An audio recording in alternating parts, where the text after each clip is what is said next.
今回はお肌に良いビタミン C をたくさん含み、免疫力アップや風邪対策にも効果的なみかんを使って酵素液を作ってみました。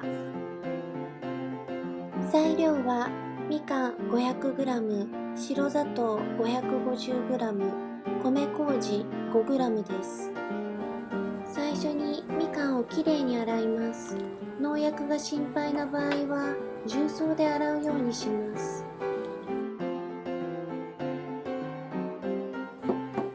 みかんを小さくカットしていきます。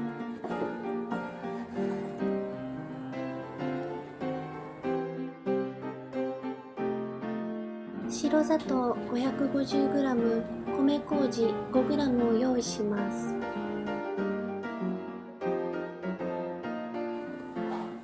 煮沸消毒し、しっかり乾燥させた保存容器の底に白砂糖を敷き詰めます。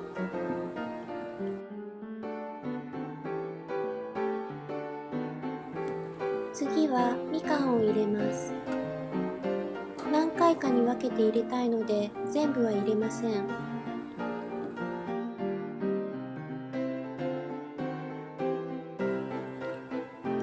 砂糖、植物、砂糖、植物の順に交互に入れていきます。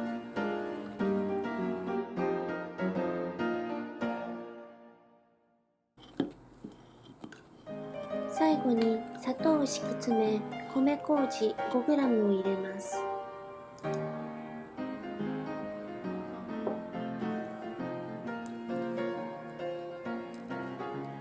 1日目はこれで終了です。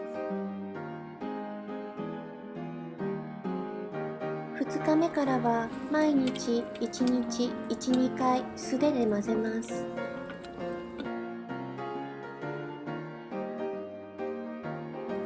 少し発酵してきました。もう少し泡々になるまで発酵させます。だいぶ泡々になりました。この泡々が収まってきたら出来上がりです。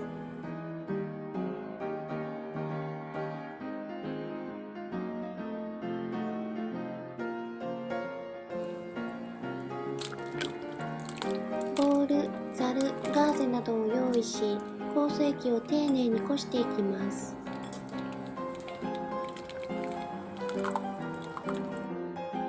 酵素液を保存容器に入れます。